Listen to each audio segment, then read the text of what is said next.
नमस्कार। शाम के ठीक 5 बज चुके हैं। आप देख रहे हैं देश का सबसे बड़ा prime time debate show India का सवाल और मैं हूं आपके साथ प्रीति चौहान। 24 के रण से ठीक पहले देश में कौरव और पांडव वाली जंग का आगाज हो गया है और राहुल गांधी ने आरएसएस को कलयुग का कौरव बता दिया है, जिस पर बीजेपी उनके महाभारत ज्ञान पर सवाल उठा रही है। वैसे ऐसा पहली बार नहीं हुआ जब धर्म ग्रंथ की आड़ में सियासत परवान चढ़ रही हो। पहले भी ऐसा होता रहा है और मौजूदा काल में भी ये देखने को मिल रहा है।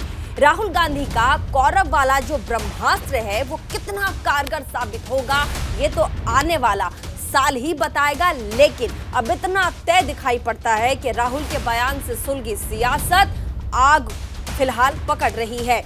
राहुल के बयान और बीजेपी के पलटवार पर हम अब चर्चा करेंगे, लेकिन उससे पहले हम आपको बता दें कि जिस तरीके से राहुल गांधी लगातार भारत जोड़ो यात्रा कर तो रहे हैं, लेकिन प्रेस कॉन्फ्रेंस के जरिए लगातार बीजेपी और आरएसएस के ऊपर जिस तरीके से वो हमला बोल रहे हैं वो लगातार सुर्खियां बटोर रहा है मीडिया में। आप देखिए सुबह से ही इस खबर की चर्चा है। अब ऐसे में बीजेपी भी कहीं पीछे रहने का नाम नहीं ले रही है। बीजेपी भी कह रही है कि ये आ गए हैं हमारे यहाँ धरती पुत्र, जो कि आरएसएस को बता रहे हैं कि ये कौरव हैं और साथ ही ये बता रहे हैं कि देश में न जाने इन कौरवों ने क्या कुछ नहीं किया है। तो बड़ा विवाद है। राहुल गांधी इतने बड़े पर्सनालिटी और जब भी कुछ ऐसा कह जाते हैं राहुल गांधी, वो एक बड़ा सा डिबेट का एक मोड़ ले लेता है। और साथ ही आप देखिए आज सुबह से ही कैसे राहुल गांधी के इस कथित बयान को लेकर के राजनीति जो है कैसे गर्मा गई है। आज हम इसी पे डिबेट करेंगे। हमारे साथ तमाम मेहमान भी थोड़ी देर में जुड़ जाएंगे, लेकिन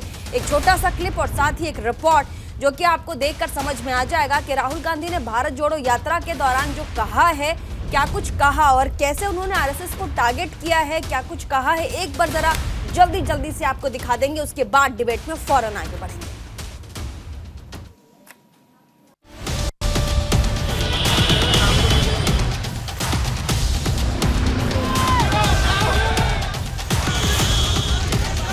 पांडवों ने डिमोनेटाइजेशन किया क्या?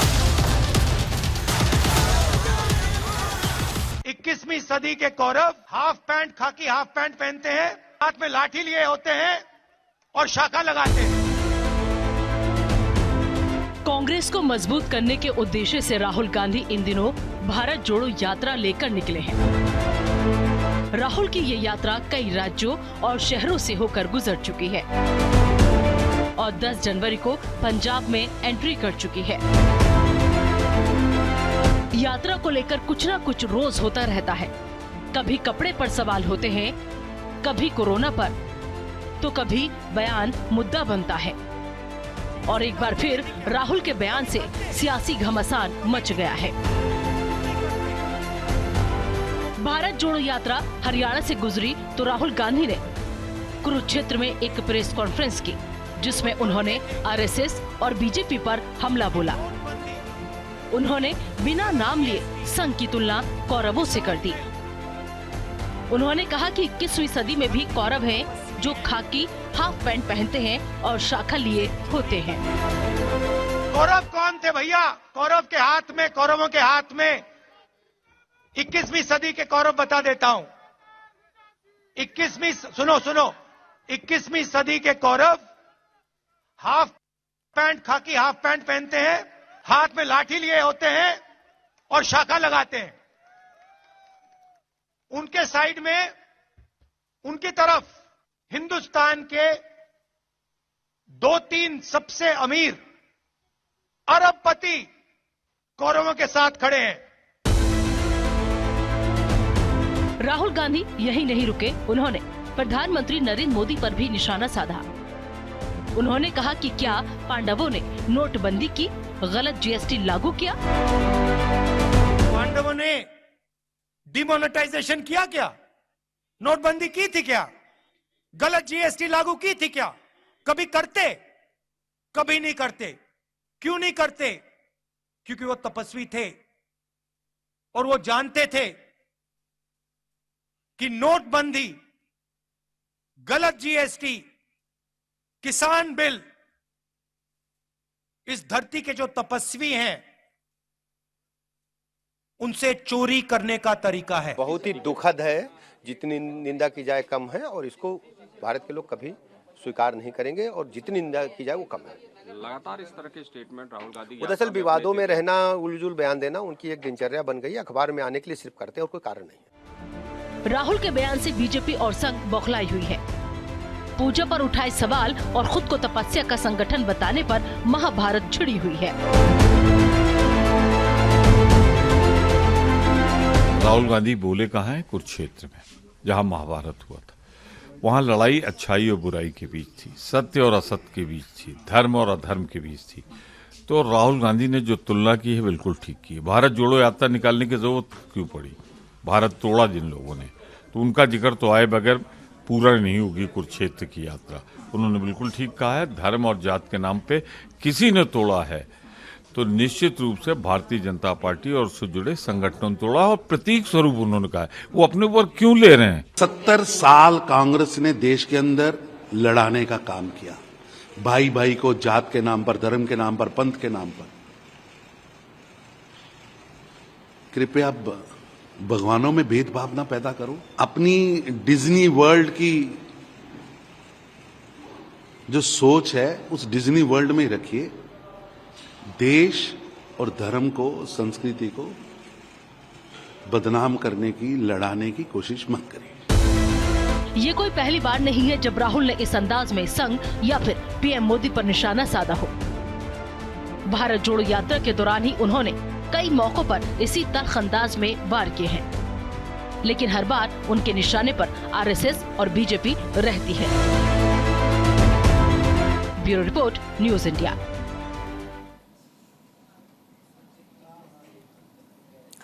तो आपने हमारी रिपोर्ट तो देख ही लिया होगा। अब हम आपको बता दें कि कैसे आप देखिए, आरएसएस जो कि पहले जब शाखा लगाया जाता था तो कहा जाता है कि हाफ पैंट आरएसएस के लोग पहना करते थे, जिसको लेकर के राहुल गांधी ने कटाक्ष किया है। अब कटाक्ष दूसरे साइड से भी हो सकता है। आप देखिए राहुल गांधी जिस तरीके से टी शर्ट पहन के घूमते हैं, तमाम बड़े बड़े नेता उनके टी शर्ट को लेकर के भी बहुत कुछ बोल सकते हैं। अब ये बीजेपी वालों का बोलना है। अब देखिए, अभी डिबेट में हमारे साथ जितने मेहमान जुड़ चुके हैं उनसे जरा परिचय आपका करवा दें। सुदेश वर्मा प्रवक्ता हैं भाजपा के, हमारे साथ जुड़ चुके हैं। अजय वर्मा नेता कांग्रेस के, हमारे साथ जुड़ चुके हैं। दीपक शंखधार संघ विचारक हमारे साथ स्टूडियो में मौजूद है। संजय राणा थोड़ी ही देर में हमारे साथ जुड़ जाएंगे। हमारे साथ केपी मल्लिक वरिष्ठ पत्रकार जुड़ चुके हैं। आप सभी का बहुत बहुत स्वागत न्यूज इंडिया 24x7 के माध्यम से। सबसे पहला सवाल जो मेरा है वो दीपक शंखधार से, संघ विचारक हैं। संघ के विचार में जो संघ एक विचारधारा है उसमें बड़ा इनका जो अपनी सोच है वो उनसे काफी मिलती है। दीपक शंखधार, अगर राहुल गांधी ये कहते हैं कि जो हाफ पैंट पहनते हैं वो जो आरएसएस के लोग हैं वो 21वीं सदी के कौरव हैं, तो इसमें आपत्ति कहाँ आती है? किस चीज से आपत्ति हुई? आपत्ति क्या है कि उनके तो ऐसा विचार में ऐसा शामिल हो गया है इस तरीके से करना, क्योंकि उनको राजनीतिकीकरण करना है हर विषय का। मैं तो ये पूछना चाहता हूँ कि वो भारत जोड़ो यात्रा पर निकले हैं तो कौन सा भारत जोड़ने निकले हैं? 1885 में जिस भारत की परिकल्पना ए.ओ. ह्यूम ने की थी, क्या उसको जोड़ने के लिए निकले हैं? क्या भारत और पाकिस्तान जो दो विभाजन करवाया, क्या उसको जोड़ने के लिए निकले हैं? क्योंकि 2013 में राहुल गांधी एक बयान ऐसा दे चुके हैं कि हमारा परिवार जो ठान लेता है वो करके मानता है, चाहे पाकिस्तान का बंटवारा ही क्यों ना हो। तो क्या उस भारत को जोड़ने निकले हैं? क्या अखंड भारत का सपना लेकर के निकले हैं? क्या बांग्लादेश को भारत में जोड़ने निकले हैं? कौन से भारत जो संवैधानिक रूप से एक भारत है, कश्मीर से कन्याकुमारी तक, उसमें क्या जोड़ने के लिए निकले हैं? इमरजेंसी में जो सांस्कृतिक ढांचा बिगड़ा, जो दबाव हमारे देश पर बनाया गया, क्या वहां से जो टूटन पैदा हुई है उसको जोड़ने के लिए निकले हैं, या कांग्रेस के टूटे हुए वोट बैंक को जोड़ने के लिए निकले हैं? मैं यही पूछना चाहता हूं कि यह संदेहास्पद है और ये हमेशा विचाराधीन रहेगा, और विचार इस पर देश कर रहा है। ये किस प्रकार की भारत जोड़ो यात्रा है जिसका राजनीतिकीकरण किया जा रहा है? अभी आज से पहले मुझे बताएं कि 2014 से पहले, 2019 से पहले कब राहुल गांधी को आरती करते हुए देखा गया? आप बताइए। थोड़े दिन पहले अभी इलाहाबाद के हमारे बहुत वरिष्ठ वकीलों ने जो है इनका पुतला फूंका। इस उपलक्ष्य में पुतला फूंका गया क्योंकि इन्होंने तब भी विवादित टिप्पणी की थी। मंदिर के पुजारियों पर इन्होंने विवादित टिप्पणी करी। ये किस प्रकार की टिप्पणियां हैं आप बताइए। अभी 2000 जो मुजफ्फरनगर दंगे हुए उसमें ये बयान दे रहे थे कि मेरी 5-6 मुस्लिम युवकों से बात चल रही है, और इन्होंने उस बयान में कहा कि मेरी 5-6 मुस्लिम युवकों से बात चल रही है, वो आतंकवादी संगठनों के टच में हैं और मैं उन्हें सही रास्ते पर लाने का प्रयास कर रहा हूं। मुझे बताएं कि उन्होंने क्या पुलिस और आईबी सीबीआई को ये बताया कि वो कौन लड़के हैं? हमारे साथ अजय वर्मा भी है, मैं आपके पास आती हूँ। अजय वर्मा कांग्रेस के नेता हैं, बड़ा प्रखर जवाब देते हैं, अपनी बातों को मुखर रूप से रखते हैं। सबसे पहले आपका स्वागत। उसके बाद सवाल जो है, राहुल गांधी ने भारत जोड़ो यात्रा की और साथ ही बड़े बड़े शंखों के साथ शंखनाद करके ये कहा कि देश में नफरत ही नफरत चारों तरफ फैलाया जा रहा है। मैं प्यार बांटने आया हूँ, मोहब्बत बांटने आया हूँ, और एक विचारधारा है जिसके खिलाफ हम ये जो भारत जोड़ो यात्रा है इसको लेकर के आए हैं, ताकि भारत में प्यार मोहब्बत और जो सौहार्द जो हमारा सिंबल है वो जो खोता जा रहा है उसको हम वापस पा सके, गेन कर सकें। आज जिस तरीके से स्टेटमेंट राहुल गांधी देते हैं प्रेस कॉन्फ्रेंस करके, और उसमें ये कहते हैं कि 21वीं सदी में हाफ पैंट पहनने वाले आरएसएस के लोग कौरव हैं। उसके बाद वो ये कहते हैं कि आप देखिए आरएसएस वाले हर हर महादेव के नारे कभी नहीं लगाते, हर हर महादेव कभी नहीं कहते। इन्होंने पूजा पाठ को लेकर के क्या कुछ जो आडंबर है वो फैलाया है। तो ये नेगेटिविटी और ये जो धर्म को लेकर के राजनीति है ये तो राहुल गांधी कर ही रहे हैं। फिर इसको कैसे आप कह सकते हैं कि हम एक नई सोच के साथ भारत जोड़ो यात्रा लेकर के आ रहे हैं जो देश में शांति, सौहार्द, बेरोजगारी, तमाम जो परेशानियां हैं उससे लड़ने के लिए रैली। आप तो वही कर रहे हैं ना सर, आप इल्जाम लगा रहे हैं, जाके फिर कर वही रहे हैं। प्रीति जी, देश का जब 2014 के बाद भारत की खोज हुई, कुछ वैज्ञानिकों के अनुसार एक वास्को डिगामा साहब आए थे और उन्होंने भारत खोजा था। ये मैं नहीं कह रहा, ये देश की होने वाली डिप्टी पीएम कंगना रनौत का कथन है। और डिप्टी पीएम कंगना रनौत मैं क्यों कह रहा हूं कि उन्नाव की बेटी और हाथरस की बेटी को सिक्योरिटी नहीं मिलेगी और कंगना रनौत को तो सुपर सिक्योरिटी मिल जाती है, तो कभी भी वो डिप्टी मैं उम्मीद करती हूँ कि आज इतने बड़े डिबेट में आप सिर्फ मुद्दे पे बात करेंगे अजय वर्मा जी। जी मैं वहीं जा रहा हूँ। तो ये देखिए, देश का एक सोशल फैब्रिक जो खत्म हो गया है, जो देश में कुछ माहौल केवल हिंदू मुस्लिम, हिंदुस्तान पाकिस्तान, हिजाब, मंदिर मस्जिद, ये एक प्रयोगशाला चल रही है। और उस प्रयोगशाला में देश में जब काफी समय से ये देखा जा रहा था कि आखिर क्या है, आप ए से लेकर जेड तक नफरती माहौल में टी राजा को ले लीजिए, इनका विधायक है बीजेपी का। एक वो चर्चित नेत्री थी, वो दिल्ली में पैगंबर के लिए क्या कहा। प्रवेश वर्मा साहब, सुप्रीम कोर्ट ने तो टिप्पणी, वो कोर्ट भी केस करे हैं। अनुराग ठाकुर साहब, सब ये वर्तमान में संवैधानिक पद पर बैठे हुए हैं। देश में जब नफरती माहौल का एजेंडा इन लोगों ने चला लिया, किसी को भी, चाहे वो पत्रकार हो, चाहे वो जर्नलिस्ट हो, वो नेता हो, वो अपोजिशन का हर नेता, आप पाकिस्तानी हैं, आप देशद्रोही हैं, आप 124 से लगाइए, 188 लगाइए, पाकिस्तान चले जाइए, पाकिस्तान चले जाइए। तो ये अमृतवाणी है इनकी, ये इनके मधुर वचन है, ये इनकी गीता है और कुरान है। और अगर देश का कोई रिटायर्ड ऑफिसर, देश का जनरल, कोई देश की आर्मी के लोग, देश के बेरोजगार, देश के व्यापारी, देश के अपोजिशन के लोग, देश के बुद्धिजीवी, देश के पत्रकार, देश के स्वतंत्र पत्रकार, इनके किसी नेता पर इनकी कथनी और करनी के फर्क बताएंगे, इनसे एजेंडों की बात करेंगे, इनसे आंकड़ों की बात करेंगे, इनसे व्यापार की बात करेंगे, इनसे नौकरी की बात करेंगे, इनसे रोजगार की बात करेंगे, इनसे सोशल फैब्रिक की बात करेंगे, हिंदू मुस्लिम एजेंडे की बनाने की बात करेंगे, तो ये उस पर आप भी करेंगे। राहुल गांधी ने क्या गलत कह दिया है? राहुल गांधी ने, कौरव की एक सेना थी, पांडव और कौरव, इतिहास में जाइए जरा सा और हिस्ट्री पढ़िए कि अगर पढ़ा जाए रामायण और महाभारत, तो महाभारत कई हजार वर्ष पुरानी थी। कौरव की एक सेना थी और दुर्योधन उसका एक राजा था बहुत बड़ा। और ऐसा नहीं है, पांडवों की एक अलग सेना थी। बेचारे पांडव तो वनवास में घूमते रहे थे 5 साल तक, और किस तरह से जो है सीता के साथ क्या किया गया था उसका चर्चा नहीं है अगर उस पर देखा जाए तो। हाँ, अजय वर्मा जी, एजेंडा। आप हिंदू माइथोलॉजी में बिलीव करते हैं? जी ठीक है।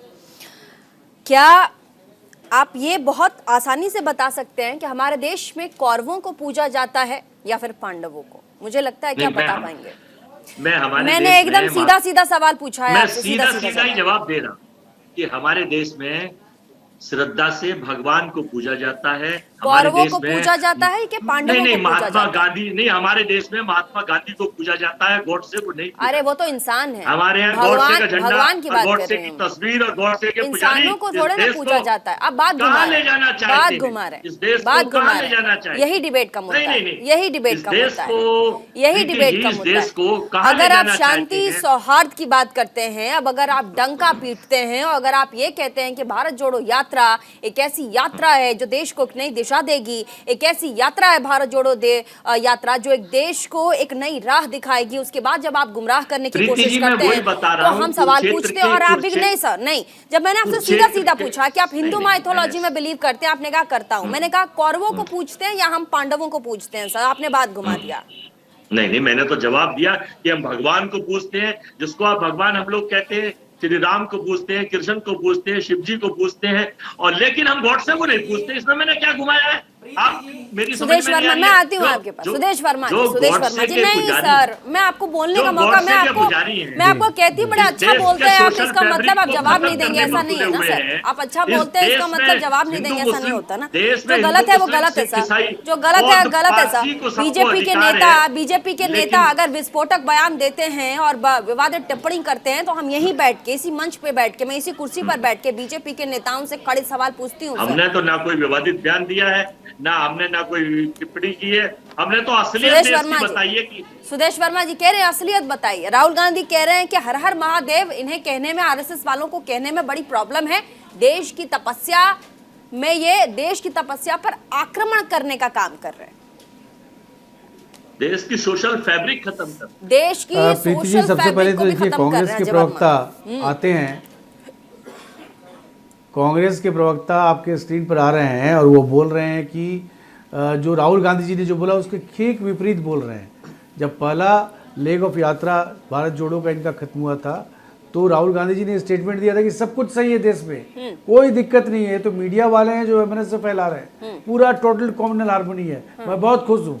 ये नरेशन राहुल गांधी जी का था और अजय जी जो बोल रहे हैं वो नरेशन तो बिल्कुल ही डिफरेंट है। तो आप डिसाइड करें कि आप राहुल गांधी जी के साथ है उनके खिलाफ है। हाँ। अब आते हैं राहुल गांधी जी के अंडरस्टैंडिंग, जो हमारे सनातन संस्कृति के जो प्रतीक हैं, जो हमारे स्क्रिप्चर्स हैं, उसकी बात करते हैं।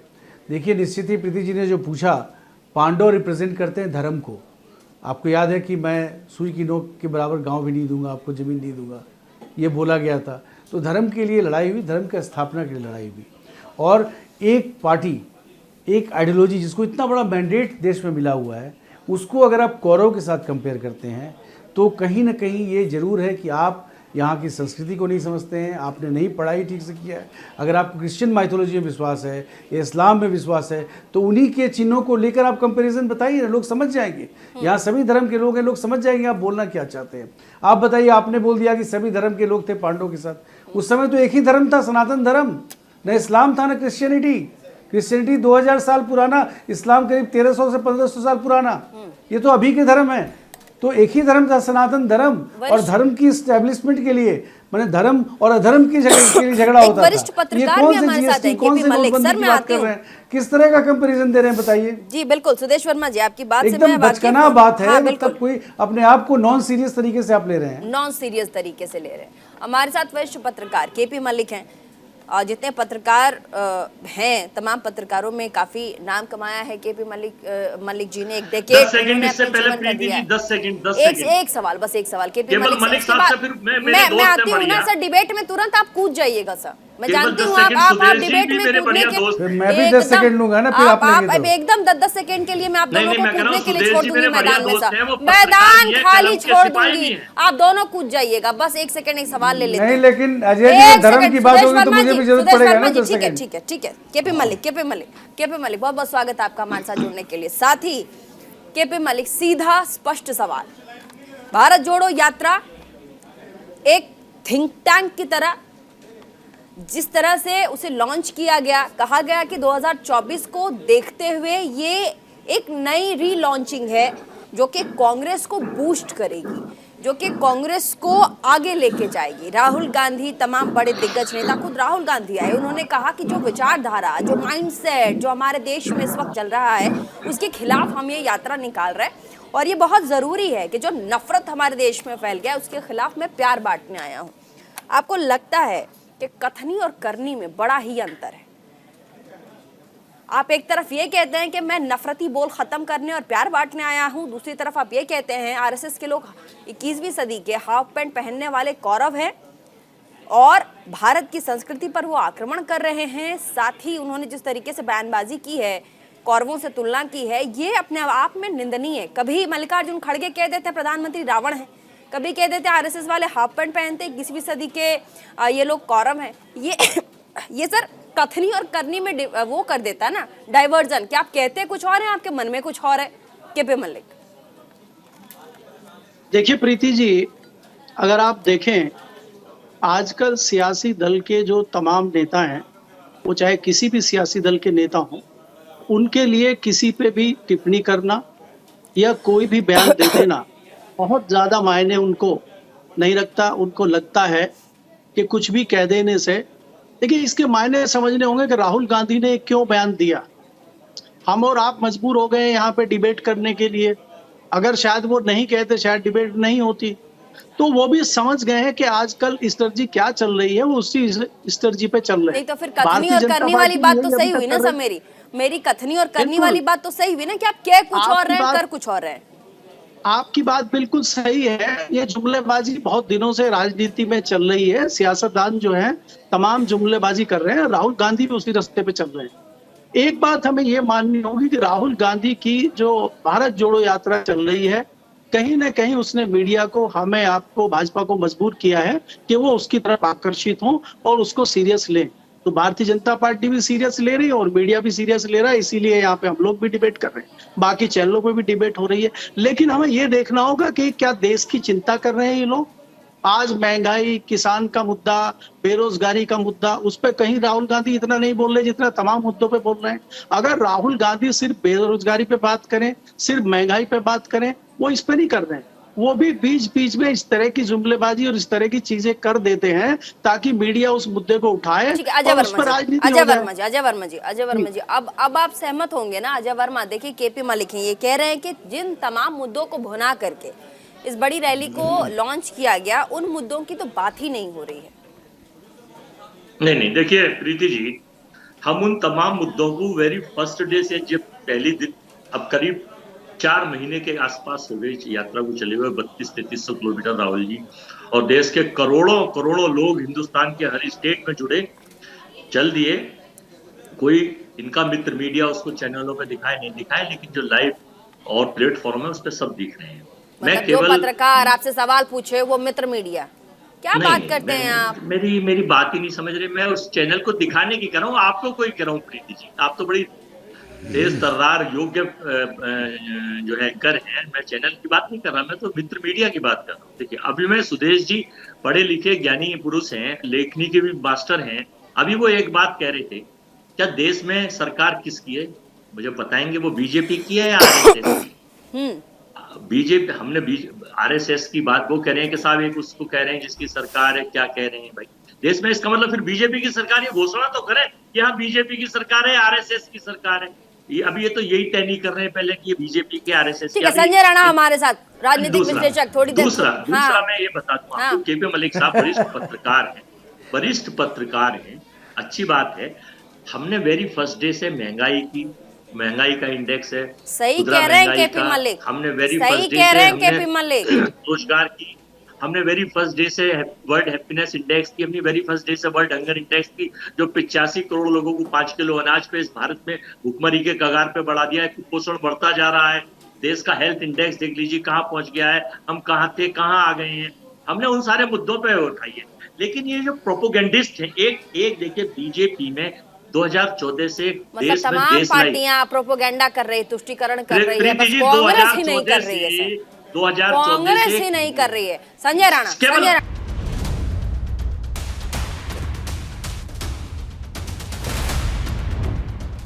हमारे साथ, तमाम मेहमान एक बार फिर से जुड़े हुए हैं हमारे साथ, नए मेहमान नहीं काफी बार आ चुके हैं, लेकिन अभी एक बार फिर से जुड़े हैं संजय राणा जी, आपका बहुत बहुत स्वागत। और काफी देर से आपने तमाम पैनलिस्टों को सुना कैसे झगड़ रहे थे आरएसएस को लेकर के। जिस तरीके से राहुल गांधी भारत जोड़ो यात्रा, एक यात्रा जो कि भारत जोड़ो यात्रा के नाम से पुकारी गई, उस यात्रा को लीड करते करते अब हम लोगों, मतलब मैं अगर अपनी बात करूं तो मुझे भी ऐसा लगता है कि राहुल गांधी जिस सोच के साथ आगे बढ़े थे वो अब धीरे धीरे डाइवर्ट हो गए। वो अब एकदम पॉलिटिकल लीड लेते हुए पॉलिटिकली कटाक्ष कर रहे हैं। और उन्होंने ये कहा कि अभी 21वीं सदी के हाफ पैंट पहनने वाले आरएसएस के लोग कौरव हैं। Good evening Preeti ji and good evening to my fellow panelist. देखिए, जब हम बात करते हैं, आप पता नहीं इसको बार बार लोग बोलते हैं भारत जोड़ो यात्रा, मैं तो उसको सिर्फ एक यात्रा मानता हूं। जो एक आदमी फिट होना चाहता है, अति फिट होना चाहता है, तो वही चल रहा, हिट तो हो ही नहीं रहा है। देखिए, ऐसा है कि राहुल गांधी आरएसएस पे वार करें, राहुल गांधी भारतीय जनता पार्टी पे वार करें, लेकिन वो रिलॉन्च हो रहे हैं। आपको पता, 2-3 लॉन्चिंग दिखाते हैं। 2008-9 में राहुल गांधी लॉन्च हो रहे थे, ही इज रेडी, ये इंडिया टुडे का सब्जेक्ट लाइन था। पीसीआर से बोलेंगे दिखा दीजिए। फिर ये 2009 में आए थे राहुल ऑफेंसिव। फिर 2010 में इनका आया था the Rahul Gandhi the capitalist. मैं रिलॉन्चिंग सिर्फ 1 मिनट लूंगा रिलॉन्चिंग पे। फिर उसके बाद आया था राहुल गांधी इज फिट, 2020 में आया। तो देखिए, ऐसा है कि राहुल गांधी को कांग्रेसी लॉन्च करते करते धराशायी हो चुके हैं, लेकिन राहुल गांधी लॉन्च नहीं हो रहे हैं। तो अब उनको तो कुछ मिलता नहीं है, कुछ कार है नहीं, तो करें तो क्या करें। देखिए, जब केरला से इन्होंने यात्रा चालू की थी, भारत जोड़ो नहीं यात्रा, तो उन्होंने क्या उद्देश्य रखा था? इन्होंने कोई मुद्दा उठाया है जो देश हित में मुद्दा हो? इन्होंने कोई सामाजिक मुद्दे उठाए? नहीं उठाए। इन्होंने कोई बेरोजगारी पे बात की? नहीं उठाई। इन्होंने देश पे बात की? नहीं बात की। इन्होंने क्या समाज पे बात की? नहीं बात की। ये हर घूम फिर करके बात करते हैं। पांडव के जमाने में नोटबंदी हुई थी। अब ये समझ नहीं आता कि आदमी की परिपक्वता या उसकी बुद्धिमत्ता कि अगर हम बात करें तो पांडवों के जमाने में नोटबंदी होती थी, तो समझ में नहीं आता किस तरह की बात करते हैं। हमें एक लड़की मिल गई थी, उसके तन पे कपड़े नहीं थे, वो गरीब थी, उसको ठंड लग रही थी, हम भी कपड़े नहीं पहनेंगे। अरे भैया, आप कपड़े पहने या ना पहने, लेकिन आप टी शर्ट पहन के इस जमाने के गांधी नहीं बन सकते। गांधी जी हमारे राष्ट्रपिता थे और एक ही थे, वो कपड़े पहने ना पहने उनका सम्मान था। तो राहुल गांधी की बातों को तो हमें, किसी भी राजनीतिक पार्टी को और हम सबको इतनी सीरियसली लेना ही नहीं चाहिए, क्योंकि जो आदमी अपने आप को 17 बार लॉन्च कर चुका हो, उसके बाद भी समझ नहीं आ रहा है कि उसको क्या करना है, अपनी पार्टी को किस तरफ ले जाना है, अपने समाज को किस तरफ ले जाना है, उसका उद्देश्यहीन हो, तो उसके बारे में अगर हम चर्चा करें तो लगता है चर्चा पे अपना समय बर्बाद करना है। अब आते हैं आरएसएस पे। देखिए, आरएसएस कोई पॉलिटिकल पार्टी नहीं है, स्वयं सेवक संघ है, एक सामाजिक संगठन है जो समाज की सेवा करता है। अब ये बताइए, आप पॉलिटिकल आदमी होकर के एक सामाजिक संगठन पे वार करने की क्या जरूरत है? आपका ना कहीं धाराशायी हो, आपकी सोच समझ में नहीं आ रहा है कि आपको नया स्टेप क्या उठाना है, आप किस मुद्दे पे करना चाहते हो। कुछ दिन पहले इनके एक सीनियर नेता बोला था हिंदुओं के बगैर राजनीति नहीं चलेगी, तो अब इनको कुछ समझ नहीं आया, तो हरियाणा में जाके कुरुक्षेत्र में पूजा पाठ करने लगे। सुबह सुबह कुछ अलग स्टेटमेंट देते हैं, शाम होते होते आरएसएस पे आ जाते हैं। भैया, आरएसएस दूर हटो, आप भारतीय जनता पार्टी से हटो, आप अपने बारे में बताओ कि कांग्रेस का मुद्दा क्या होगा, कांग्रेस का उद्देश्य क्या है, कांग्रेस का ऑब्जेक्टिव क्या है, कांग्रेस का प्लान क्या है। आप 5-6 चीजें अगर देश के बारे में रख दोगे तो देशवासी कम से कम आपसे तो जुड़े ना जुड़े, एटलीस्ट कांग्रेस पार्टी से जुड़ने का उद्देश्य जान जाएंगे। सुदेश वर्मा, आप बहुत देर से कुछ कहना चाह रहे थे, लेकिन संजय राणा एक सवाल का जवाब मैं आपको दे दूं। देखिए, राहुल गांधी पॉलिटिकल लीडर हैं, देश की सबसे पुरानी पार्टी के लीडर के तौर पर उन्हें देखा जाता है कि ठीक है, राहुल गांधी हैं, कांग्रेस को आगे ले जाएंगे। राहुल गांधी एक नई विचारधारा, नई सोच के साथ राहुल गांधी आगे आए हैं। और साथ ही 18 बार प्रीति जी, 18 बार लॉन्च होने के बाद भी सोच नहीं आ रही है। एक सेकेंड, लेकिन पब्लिक फिगर होने के बावजूद अगर कोई रिस्पॉन्सिबल पर्सन नहीं होता और रिस्पॉन्सिबिलिटी के साथ अपनी बातों को नहीं रखता, तो हमें डिबेट करना पड़ता है सर। तो इसलिए हमें इस पर ज्ञान लेने की जरूरत नहीं कि किस पे डिबेट करना है, किस पे नहीं करना है। सुदेश वर्मा,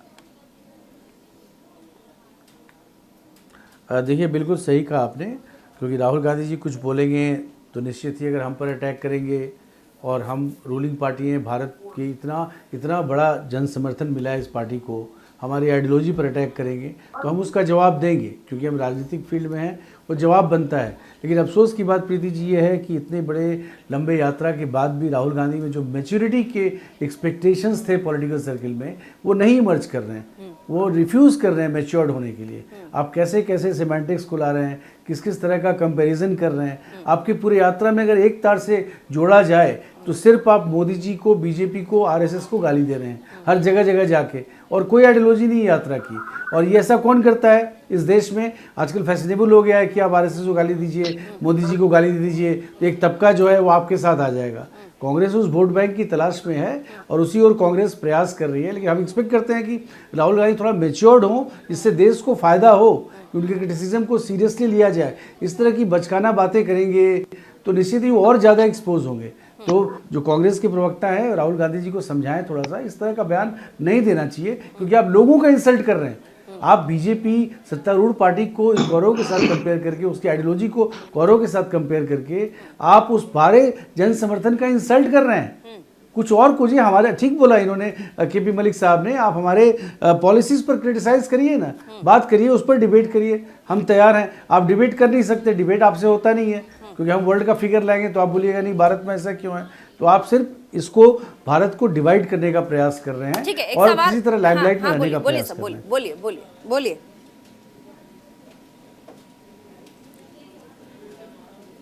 अजय वर्मा जी, हिंदुस्तान की तपस्या पर आक्रमण कौन कर रहा है? जी, मैं अपने ज्ञानवान मित्र को सुन रहा था।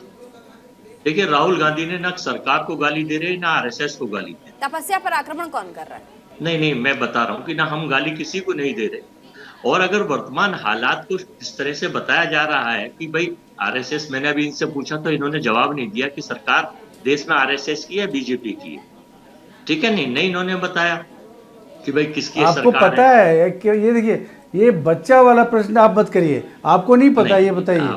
आप ये प्रश्न हमसे जानने के लिए नहीं कर रहे हैं, नहीं, आप अपनी सार्थकता को एस्टेब्लिश करने का प्रयास कर रहे हैं। अनजान आदमी थोड़ी ना टेलीविजन में कांग्रेस का आइडियोलॉजी लेके आप डिबेट कर रहे हैं, टेलीविजन में अनजान बन के आइएगा। क्यों बेवकूफ बना रहे फिर राहुल गांधी जी की तरह? राहुल गांधी जी वाला हरकत मत करिए, सीरियस डिबेट के लिए मैं तैयार हूँ आपके साथ। 1942-43 में जिसकी गवाही पर देश के शहीदों को फांसी दी, 1946-47 में जिस संस्था को बैन कर दिया राष्ट्रपिता की हत्या के आरोप में, राष्ट्रपिता की हत्या के आरोप में बैन कर दिया। अजय भाई में जिसका नहीं, अजय भाई इस बात से हम बिल्कुल इत्तेफाक नहीं रखते जो अटल बिहारी पे आप कटाक्ष कर रहे हैं। 1942 में, 1942 में जो केस लगा था उनके बड़े भाई पे लगा था। तो कृपया करके अपना इतिहास सही करके आया, करियर इतिहास को अपने तरीके से कांग्रेस ने जैसे रखा है उस तरह ना इस तरह की बात कर रहे हैं। देखिए, ये मुद्दा है क्या डिबेट का? बताइए, सांस को आज डिबेट का ये मुद्दा है क्या? सांस को आज डिबेट का मुद्दा ये नहीं है, लेकिन इनके पास तथ्य नहीं है तो चले जाते हैं 1942 में, 1946 में, 1946 ही बता दीजिए जब आप यूनियन जैक के सामने प्रधानमंत्री बने थे सितंबर में, ये भी बता दीजिए। उसकी चर्चा क्यों नहीं करते हैं आप? अरे महंगाई पे चर्चा कर लेते हैं, 2009 से 2014 के बीच कर लेते हैं, 2014 से लेकर 2020 में कर लेते हैं, उस पर आप चर्चा ही नहीं करेंगे। आप जैसे राहुल गांधी मुद्दाहीन हो चुके हैं, वैसे ही उनके प्रवक्ता भी टीवी पे आकर के ऊल जलूल कुछ भी इतिहास को प्रस्तुत कर देंगे। सूरज की तरफ तो लोग उंगली उठाते हैं, लेकिन आपको तो बेचैनी ये है, आपको बेचैनी ये है कि देखिए, आदमी की उस बात को माना जाए जिसकी कैपेसिटी कहने की, नॉन कैपेसिटी बिल्कुल सही कहा आपने। राहुल गांधी साहब की बात को क्यों माना जाए? वो तो मनोरंजन का एक साधन है। सुबह सुबह पूरे देशवासियों को एक मनोरंजन जो चैनल होता है ना, अरे भगवान राहुल गांधी को मनोरंजन का एक साधन है, मनोरंजन करते रहते हैं, देश को पॉजिटिव एजेंडा की ओर ले जाए। हिंदू महासभा आदर्श है, तो ये 12 से भी बाहर के लोग अगर बोले तो 140। अरे अजय जी, कहाँ कौन सी जगह पहुंच गए आप? ये हर जगह पहुंचेंगे, मुद्दे पे कभी नहीं आएंगे भाई साहब। अरे राहुल गांधी जी को भगवान सद्बुद्धि दें, विचारक भी है, देश को पॉजिटिव एजेंडा दे थोड़ा सा। विचारक भी है हमारे साथ, दीपक संगदार कुछ कहना चाह रहे बाबर। दीपक सुरेश वर्मा जी का वो योग आदमी है, पत्रकार आदमी है, हमारे दोस्त हैं, भाई हैं। अजय जी सुन लीजिए, अजय जी सुन लीजिए, एक बहुत अच्छा प्रसंग बताता हूँ। अजय जी सुन लीजिए, प्रोपेगेंडिस्टों का जवाब मैं नहीं दे सकता भाई। अजय जी सुन लीजिए, एक प्रसंग बताता हूं। महाभारत की चूंकि चर्चा चल रही है, महाभारत में एक प्रसंग आता है लाक्षागृह का। तो ये जो संघ पर बैन लगाने की प्रक्रिया हुई, यहाँ लोकतंत्र में सेंध लगा करके आपातकाल को जो प्रासंगिक करके व्यवहार में लेकर के आया गया, ये किसी लाक्षागृह जैसे षड्यंत्रों से कम नहीं थे। तो इन्हीं कारणों से और इन्हीं आचरणों से ये पता चलता है कि कौन कौरव है और कौन पांडव है। और केरल से ये यात्रा शुरू हुई। अभी संजय राणा जी बता रहे थे हमें 17 बार जो है लॉन्चिंग हो चुकी है। तो 17 बार का जब भी जिक्र आता है तो हमें तो जो है या कौरवों के राक्षसों के रूप में जो है हमें वो 17 बार जिसको मोहम्मद गौरी, जिसको हमारे पृथ्वीराज चौहान जी ने क्षमा दान किया था, तो 17 बार का विषय सुनकर के तो मुझे मोहम्मद गौरी याद आ जाता है। और केरल में एक सरकार बनी थी ओमान चांडी की सरकार, जो सबसे ज्यादा कम्युनिस्ट, केरल में एक बार सरकार बनी थी ओमान चांडी की, अजय जी बताएंगे इसके विषय में, सबसे ज्यादा कम्युनिस्ट प्रभावित सरकार थी। ये जो कम्युनिस्ट विचारधारा है, ये इस प्रकार की विचारधारा है, ये स्वयं सत्ता में आने के लिए ऐसा प्रारूप रच देते हैं कि कानपुर से इंडस्ट्रीज को खत्म कर देने वाले लोग, ठीक है सर, ठीक है, कानपुर से इंडस्ट्रीज को खत्म कर देने वाले लोग, ये कम्युनिस्ट की सरकार थी। ठीक है। केपी मलिक हमारे साथ वरिष्ठ पत्रकार, मुझे बताएंगे क्या ये कांग्रेस के जो नेता बैठे हुए हैं ये स्पष्टीकरण देंगे क्या कि क्यों कम्युनिस्ट जैसी विचारधारा से आप प्रभावित हो जाते हैं, क्यों आप तुष्टीकरण पर उतर आते हैं, क्यों आप हिंदू मुस्लिम पर उतर आते हैं, क्यों आप ऐसी विचारधाराओं जो बहुसंख्यकों के मन को ठेस पहुंचाती है, धर्म के धार्मिक मनों को ठेस पहुंचाती है, मंदिर के प्रति आस्था को ठेस पहुंचाती है, ऐसे विचारों को क्यों प्रभावित करते हैं, ऐसे विचारों को क्यों पोषित करते हैं? राहुल गांधी जी ऐसे विचारों को पोषित क्यों करते हैं, ऐसे विचारों को प्रचारित क्यों करते हैं जो हमारे मंदिरों पर होते हैं, धार्मिक संचलों पर होते हैं? शंकरदार जी जवाब भी ले लीजिए। हाँ, सुन तो लीजिए, मैं आपकी बड़ी सम्मान से सुन रहा हूँ। मेरे प्रीति जी, 2014 के बाद हिंदुस्तान में एक देशलाई माचिस गैंग चल रहा है, जिस माचिस का काम जानती हैं, आग लगा। सर नया डायलॉग ले आइए अजय भैया, नया डायलॉग आपका वही दिया सलाई, माचिस तीली, आग लगाना, पेट्रोल डीजल। अरे कुछ तथ्यों पे बात करेंगे, तथ्यों पे बात करिए। आपके पास आंकड़े नहीं होते इसलिए आप दिया सलाई नाम देते हैं। अगर हिंदू जाग गया है, हिंदुओं की बात करने लगा है तो आपको तकलीफ क्यों होने लगती है? हिंदू अगर मंदिर जाने लगा है तो आपको तकलीफ क्यों होने लगी है? हिंदू का मंदिर अगर दुबई में बनने लगा है तो आपको तकलीफ क्यों होती है? हिंदुओं का मंदिर अगर अबू धाबी में बनने लगा है तो आपको तकलीफ क्यों होने लगती है? आपको हिंदुओं से क्यों इतनी तकलीफ है, ये बता दीजिए। ये देश में सोशल फैब्रिक खत्म करके, सोशल फैब्रिक ये बताइए, जब तक आपकी सरकार थी तो वक्फ बोर्ड बना करके सारे जमीनों पर कब्जा करना सोशल फैब्रिक था। किस फैब्रिक की आप बात कर रहे हो अजय भाई साहब? ये बता दीजिए फैब्रिक क्या होता है? सोशल फैब्रिक, ये फैब्रिक, वो फैब्रिक ऐसे नहीं हो। एक सेकेंड अजय वर्मा जी, ठीक है, अजय वर्मा जी, संजय राणा, अजय वर्मा जी, मेरी अजय वर्मा के जो मुखौटे चेहरे आ जाते हैं। देखिए अब ये सवाल पूछिए, चोर उचक्के हो जाते हैं। सवाल ये है अजय न्याय की बात करें, अजय वर्मा जी, सवाल ये था, ये बताइए 84 के दंगे में सिखों को जो मारा गया था उनको न्याय कब मिलेगा? जो आपके जमाने में हिंदुओं का नरसंहार हुआ उसका न्याय कब मिलेगा? आप न्याय की बात कब से करने लगे? जो अन्यायी पार्टी है, हिंदुओं पे अन्याय करना, इस देश पे अन्याय करना, इसके संसाधनों पे अन्याय करने वाली पार्टी ऐसी बातें कर रही है। जवाब तो सुन लीजिए। नहीं, अजय वर्मा जी, एक सेकंड, इंदिरा गांधी, मेरे सवालों का जवाब, अजय वर्मा जी। इंदिरा गांधी नहीं 1980 में भिंडरवाला बनाया, इंदिरा गांधी नहीं। हमारे पास आ रही है एक बड़ी खबर हमारे पास है, थोड़ी देर के लिए हमें रुकना पड़ेगा। एक बड़ी खबर हमारे पास उत्तर प्रदेश से, हापुड़ से इस वक्त बड़ी खबर आ रही है। बोरवेल से बाहर निकाला गया 6 साल का मासूम। एनडीआरएफ की टीम ने मासूम को सुरक्षित बाहर निकाला है। खेल के समय बोरवेल में ये बच्चा गिर गया था। नौनिहाल 6 साल का बोरवेल में गिर गया था। अब उस नौनिहाल को एनडीआरएफ की मदद से बाहर निकाल लिया गया है सुरक्षित। बच्चा बिल्कुल सुरक्षित है, नौनिहाल को कुछ नहीं हुआ है। फिलहाल फौरी तौर पर उसे जो एक डॉक्टर्स की टीम है उसने अटेंड किया और साथ ही तमाम नब्ज़ों को देख करके, तमाम चीज़ों को देख करके आगे बच्चे को हॉस्पिटल लेकर जाया जा रहा है, लेकिन बच्चा अभी सुरक्षित है। बड़ी खबर हापुड़ से, बच्चा सुरक्षित है। 6 साल का नौनिहाल बोरवेल में गिर गया था, अभी उसे निकाल लिया गया है। अब आगे बढ़ेंगे डिबेट की ओर। हमारे साथ तमाम मेहमान जुड़े हुए हैं। अजय वर्मा जी, मेरा सवाल ये था आपसे। अजय वर्मा जी सुन लीजिए, अब मेरा सवाल भी सुन लीजिए। आपके सवालों को तो मैंने सुन ही लिया, मेरे सवालों को भी सुन लीजिए। कभी मल्लिकार्जुन खड़गे ये कह जाते हैं कि प्रधानमंत्री रावण है, फिर कहते हैं नहीं मेरा वो मतलब नहीं था। राहुल गांधी ये कह जाते हैं कि आरएसएस जो हाफ पैंट पहनने वाली, शाखा लगाने वाली आरएसएस जो है वो 21वीं सदी के कौरव हैं।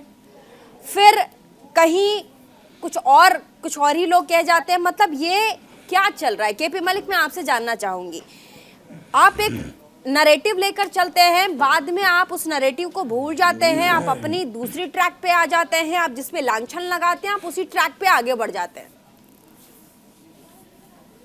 देखिए प्रीति जी, अगर आप देखें पिछली बार भी जो हमने बात की थी, अजय जी ने कहा कि राहुल गांधी तमाम मुद्दे उठा रहे हैं, महंगाई का और बेरोजगारी का मुद्दा नहीं उठा रहे। मैं मानता हूं कि राहुल गांधी की जब यात्रा शुरू हुई थी उसमें महंगाई की बात हुई थी, लेकिन राहुल गांधी उस मुद्दे से विचलित क्यों हो जाते हैं, उससे भ्रमित क्यों हो जाते हैं? आप एक ही मुद्दा लेके पूरे देश भर में महंगाई पर यात्रा करते, क्या महंगाई नहीं है क्या? महंगाई को तो भारतीय जनता पार्टी के लोग भी मानेंगे और कांग्रेस भी मान रही है। देखिए, ये मुझे लगता है कि देश की महंगाई की, किसानों की, बेरोजगारी की चिंता दोनों ही सियासी दलों को इतनी नहीं है जितनी उनको अपने पर्सनल इश्यूज की है। जुमलेबाजी करके आप हाईलाइट होइए, खबरों में रहिए, चैनलों पर डिस्कशन करते रहिए, लेकिन क्या बता सकते हैं वास्तविक मुद्दे कितने लगातार कांग्रेस उठा रही है? यहाँ पे कांग्रेस के भी प्रवक्ता है, भाजपा के भी हैं। क्या जितने मुद्दे देश में कोई समस्या नहीं रह गई है क्या? क्या सिर्फ यही रह गया है कि एक दूसरे पे छींटाकशी करते रहें और इसी से राजनीति होगी? इसमें कोई दो राय नहीं है कि पिछले दिनों में कांग्रेस समाप्ति के दौर में थी और राहुल गांधी की इस यात्रा से कांग्रेस को कम से कम एक संजीवनी मिली है। और कांग्रेस आज भी देश का सबसे बड़ा विपक्षी राष्ट्रीय दल है और उस दल के बिना तमाम जो छोटे छोटे राज्यों के दल हैं वो सर्वाइव नहीं कर सकते। मलिक जी, ठीक है, मतलब संजीवनी भूमिका में रहना भारत जोड़ो यात्रा में महंगाई का और मुख्य जो मुद्दे हैं उस पर बना रहना चाहिए, जुमलेबाजी करनी चाहिए। मैं मुझे इत्तेफाक नहीं लगता। देखिए, जिस तादाद में लोग भारत जोड़ो यात्रा के साथ, आप देखिए बड़ी तादाद में लोग जो हैं उस यात्रा के साथ जुड़ रहे हैं, नवयुवक हैं, जो यूथ है वो जुड़ रहा है। लेकिन जब यूथ भी देखता है कि राहुल गांधी ने जो सपने दिखाए थे कि हम इस मुद्दे पे नहीं, हम इस मुद्दे पर इस यात्रा को आगे बढ़ाएंगे और हम इसमें आगे बढ़ेंगे, लेकिन बाद में जाकर देख रहे हैं कि अच्छा दूसरी पार्टियां जो कर रही हैं फिर तो अब ये तो वही कर रहे हैं। तो धीरे धीरे आपने कहा कि संजीवनी का काम कर, आपने भारत जोड़ो यात्रा को संजीवनी के तहत देखा, लेकिन वो संजीवनी तो आपसे फिर प्राण छोड़ देगी ना, मतलब आपके साथ रही कहाँ जब आप दूसरे के ट्रैक पे चले गए?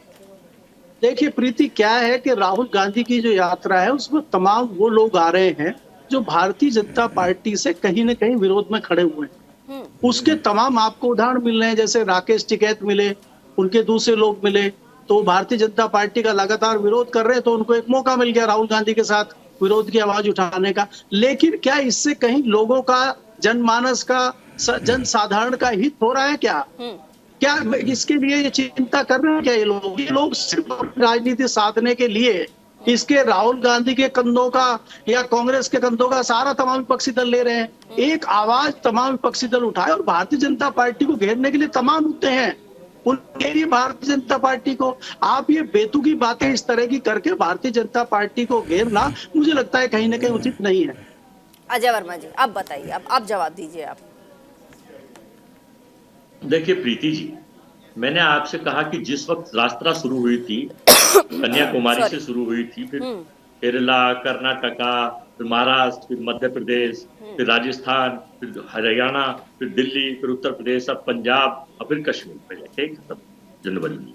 मैं बताना चाहता हूँ कि वेरी फर्स्ट डे से किसानों की बात, वेरी फर्स्ट डे से खुदरा महंगाई और महंगाई की बात, जो सर्वोच्च उच्चतम स्तर, वेरी फर्स्ट डे से बेरोजगारी की बात, वेरी फर्स्ट डे से देश में जो 11 लाख करोड़ रुपए का लोन माफ कर दिया 4 उद्योगपतियों का, जो मध्यम वर्ग और गरीब आदमी की पूंजी खत्म कर दी। और वैसे तो ये नंबर 1 में ट्विटर उस पर डालेंगे तो मिल जाएगा आपको गूगल पे, लेकिन 15 लाख करोड़ से ज्यादा खत्म कर दिया।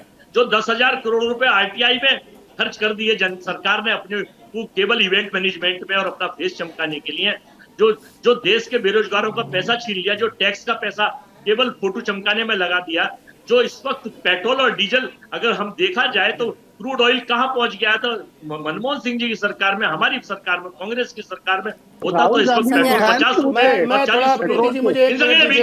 मैं शांतिपूर्वक अजय भाई का जवाब देना चाहता हूँ।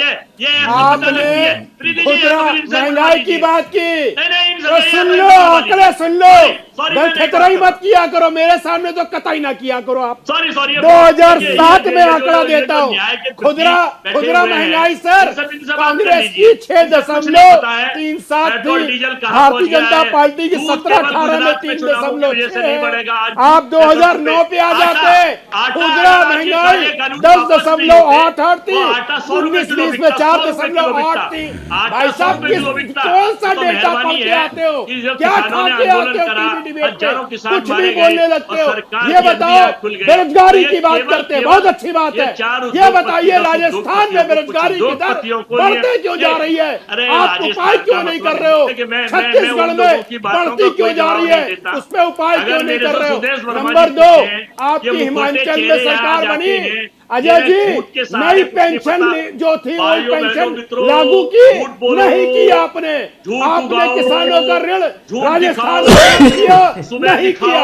तो ये आप क्या करते हो, टीवी पे आकर के जैसे राहुल गांधी सुबह उठते फूल जुलूल बात करते, वैसे आप टीवी पे बैठ के बात करते हो। आंकड़े आपके पास शून्य है, आंकड़ों पे आप कभी भी आंकड़े पे बैठता हो तो बताना किसने प्लीज दोनों ही अरे मित्रों यही करोगे, राणा जी प्लीज, अजय वर्मा जी प्लीज रुक जाइए। अच्छा ये बताइए, आपका कांग्रेस सर, एक मिनट 10 सेकंड बताती हूँ भैया, साल में एम्स कितना थे, 7 एम्स। और अरे आंकड़े लेके बैठा करो, जाना पड़ेगा। और भी guest please, final comment please. भैया मैं तो चैलेंज कर रहा हूँ, डेटा दे रहा हूँ, जाके चेक कर लो। ठीक है, फाइनल कमेंट केपी मलिक से स्टार्ट करेंगे। Final comment Ajay Verma ji please. अरे भैया किसी के पास अजय वर्मा जी म्यूट करना पड़ेगा। KP Malik ji please final comment दीजिए। देखिए प्रीति जी, मुझे लगता है राहुल गांधी की यात्रा बहुत अच्छी यात्रा चल रही है और इनको कम से कम बेरोजगारी और महंगाई के मुद्दे पे फोकस करते हुए आगे बढ़ना चाहिए। भारतीय जनता पार्टी और उसकी सरकार क्या कर रही है उनको करने दीजिए। आगे बजट सेशन आ रहा है पार्लियामेंट में, अपने सांसदों को कहें कि तमाम आंकड़े लेके आए और उस पर घेरें संसद के अंदर सरकार को, और बाहर आप भारतीय जनता पार्टी को घेरें, तमाम मुद्दों पर बात करें। सुदेश वर्मा जी फाइनल कमेंट दीजिए। देखिए अजय जी ने जो बोला उनके आंकड़े गलत हैं, किसी ने भी राइट ऑफ नहीं किया किसी का। वो बैंकिंग सिस्टम के तहत बहुत बार एक्सप्लेन किया गया है, एक बार और कर देते हैं, उसको बैड डेट में रखा गया है, रिकवर किया जाएगा। और आपको बता दूं, देखिए राहुल गांधी जी को अगर पांडव बनना है या श्री राम भगवान का अनुसरण करना है तो उसके मुताबिक कार्य करने होंगे ना, धर्म के साथ खड़ा होना पड़ेगा। आप चीन के साथ खड़ा होइएगा तो लोग आपके साथ नहीं आएंगे, और लोगों को समझ में आता है कौन धर्म के साथ खड़ा है और कौन अधर्म के साथ खड़ा है। आपके बोलने से आप तपस्वी नहीं हो जाएंगे। रावण भी तपस्या किया था, उसके बाद क्या हुआ, रावण का अंत हो गया। ठीक है, समय की पाबंदी हमारे पास है। बहुत बहुत शुक्रिया तमाम मेहमान हमारे साथ जुड़े इंडिया के सवाल में। और ऐसे में आप देखिए जिस तरीके से जो नई नई पार्टियां, आप देखिए राजनीति वही है लेकिन सियासी बोल जो हैं बड़े बिगड़े और अलग से नजर आ रहे हैं। तपस्या का खेल कौन खेल रहा है, इस पर हमने जवाब लिया। और साथ ही राहुल गांधी के ये जो बदले से तेवर हैं, क्या ये 2024 के लिए सटीक बैठेगा? क्या ये तेवर 2024 में कांग्रेस की राह आसान कर देगा? क्या ये तेवर आने वाले समय में कांग्रेस की डूबती हुई नैया को पार लगा देगा? रुकेंगे छोटे से ब्रेक के लिए, लेकिन आप देखना न भूलें इंडिया का सवाल और साथ ही पल पल की अपडेट।